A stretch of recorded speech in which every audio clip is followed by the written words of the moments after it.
Hi friends, welcome to Rashmi Mallikarjun Kannada YouTube channel. Please ಯಾರ್ಯಾರು ನೋಡ್ತಾ ಇದ್ದೀರಾ ಹೊಸದಾಗಿ ಸಬ್ಸ್ಕ್ರೈಬ್ ಮಾಡ್ಕೊಂಡು ನೋಡಿ. ಹಾಗೆ ವಿಡಿಯೋ ಏನಾದರೂ ಇಷ್ಟ ಆದರೆ ಲೈಕ್ ಮಾಡಿ, ಶೇರ್ ಮಾಡಿ. ನಿಮ್ಗೇನಾದರೂ ಮಿಸ್ಟೇಕ್ ಅನಿಸಿದ್ರೆ, ನಾನು ಹೊಸದಾಗಿ ಯೂಟ್ಯೂಬ್ ಚಾನಲ್ನ ಓಪನ್ ಮಾಡಿರೋದು. ಹಾಗೆ ನಂಗೆ ಏನೂ ಗೊತ್ತಿರಲಿಲ್ಲ. ನಾನು ಯೂಟ್ಯೂಬಲ್ಲೇ ನೋಡಿ ಕಲ್ತು ಯೂಟ್ಯೂಬ್ ಮಾಡಬೇಕು ಅಂತ ತುಂಬ ಆಸೆ ಆಯಿತು ನಂಗೆ 5-6 ಇಯರ್ಸಿಂದ. ಅದು ಇವಾಗ ಕಾಲ ಕೂಡ ಬಂದಿದೆ ಅನಿಸುತ್ತೆ. ಏನಾದರೂ ಮಿಸ್ಟೇಕ್ ಇದ್ದರೆ ಪ್ಲೀಸ್ ಕಮೆಂಟ್ ಮೂಲಕ ತಿಳಿಸಿ, ನನಗೂ ಸ್ವಲ್ಪ ಕಲೀಲಿಕ್ಕೆ ಈಸಿ ಆಗುತ್ತೆ. ಹಾಗೆ ಏನಾದರೂ ವಿಡಿಯೋ ಇಷ್ಟ ಆದರೆ ಕಮೆಂಟ್ ಮಾಡಿ, ಲೈಕ್ ಮಾಡಿ, ಶೇರ್ ಮಾಡಿ.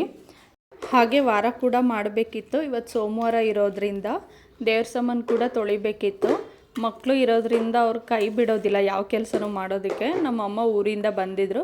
ಸರಿ ದೇವ್ರ ಸಾಮಾನು ತೊಳ್ಕೊಳ್ಳೋಣ, ಅವ್ರು ಹೇಗೂ ಬಂದಿದ್ದಾರಲ್ಲ ಅಂದ್ಬಿಟ್ಟು ದೇವ್ರ ಸಾಮಾನು ತೊಳೆದು ಪೂಜೆ ಮಾಡೋಕ್ಕೆಲ್ಲ ರೆಡಿ ಮಾಡ್ಕೊತಾ ಇದ್ದೆ. ಅವ್ರ ಮಕ್ಕಳು ನೋಡ್ಕೊತಾ ಇದ್ದರು. ನಮ್ಮಮ್ಮ ಕೂಡ ನಮ್ಮ ಜೊತೆನೇ ಇರ್ತಾರೆ ಇಲ್ಲೇ. ಯಾಕೆಂದರೆ ಮಕ್ಕಳು ನೋಡ್ಕೊಳ್ಳೋಕೆ ಒಬ್ಳಿಗೆ ಆಗೋದಿಲ್ಲ. ಆದರೆ ಅವ್ರಿಗೆ ಸ್ವಲ್ಪ ಹುಷಾರಿರಲಿಲ್ಲ, ಊರಿಗೆ ಹೋಗಿದ್ರು. 1 ಮಂತ್ 1.5 ಮಂತ್ ಆಗಿತ್ತು.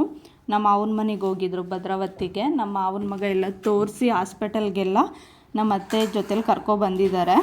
ಪ್ಲೀಸ್ ಯಾರ್ಯಾರು ವಿಡಿಯೋ ನೋಡ್ತಾ ಇದ್ದೀರಾ, ನಿಮ್ಗೇನು ಅನ್ನಿಸುತ್ತೆ ಅದನ್ನು ಕಮೆಂಟ್ ಮೂಲಕ ತಿಳಿಸಿ. ಯಾಕೆಂದರೆ ನನಗೂ ಸ್ವಲ್ಪ ಆತಂಕ ಇದೆ, ಯಾವ ಥರ ಇರುತ್ತೆ, ಹೇಗಿರುತ್ತೆ. ನಾನು ಫಸ್ಟ್ ಟೈಮ್ ಅಲ್ವಾ ಇದನ್ನು ಯೂಟ್ಯೂಬ್ ವಿಡಿಯೋ ಮಾಡ್ತಾ ಇರೋದು. ತುಂಬ ದಿನದಿಂದ ಅನ್ಕೋತಾ ಇದೆ.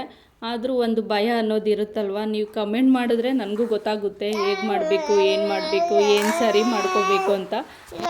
ಹಾಗೆ ನಮ್ಮಮ್ಮ ಊರಿಂದ ಬಂದ್ರಲ್ವ, 1 ಮಂತ್ ಆಗಿತ್ತಲ್ಲ ಮಕ್ಕಳು ನೋಡಿ. ಮಕ್ಳಿಗೂ ಕೂಡ ಯಾವ ಥರ ರಿಯಾಕ್ಷನ್ ಇರುತ್ತೆ ಅಂತ ನೋಡಬೇಕಿತ್ತು. ಹಾಗೆ ಒಂದು ಕ್ಲಿಪ್ ತೆಗೆದು ಇಟ್ಕೊಂಡಿದ್ದೆ, ಆ್ಯಡ್ ಮಾಡಿದ್ದೀನಿ. ಪ್ಲೀಸ್ ಇಷ್ಟ ಆದರೆ ಲೈಕ್ ಮಾಡಿ, ಶೇರ್ ಮಾಡಿ, ಕಮೆಂಟ್ ಮಾಡಿ, ಹಾಗೆ ಸಬ್ಸ್ಕ್ರೈಬ್ ಮಾಡ್ಕೊಳ್ಳಿ. Thank you so much.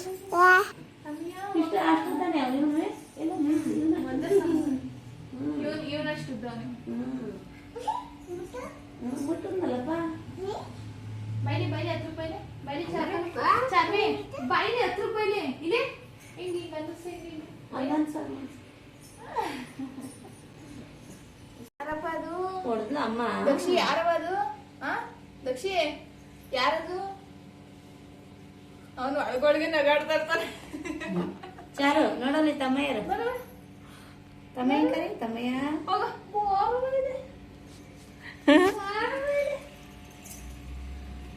ಮಾತಾಡ್ಸಲ್ಲ ನೀನು ಅಜ್ಜಿನ? ನೀನ್ ಮಾತಾಡ್ಸಪ್ಪ. ಬಿಚ್ಚಾಕ್ಬಿಟ್ಟಿದ್ಯಲ್ಲೇ ಇವಾಗ ಬಿಚ್ಚಾಕ್ತೆ. ಅವು ಪರ್ಚ್ಕೋತವೆ ಅಂತ. ಚೆನ್ನಾಗಿ ಕಾಣಕ್ಕಲ್ಲ. ಸರಿ ಆಯ್ತಾ ಸುಮ್ಮನೆ.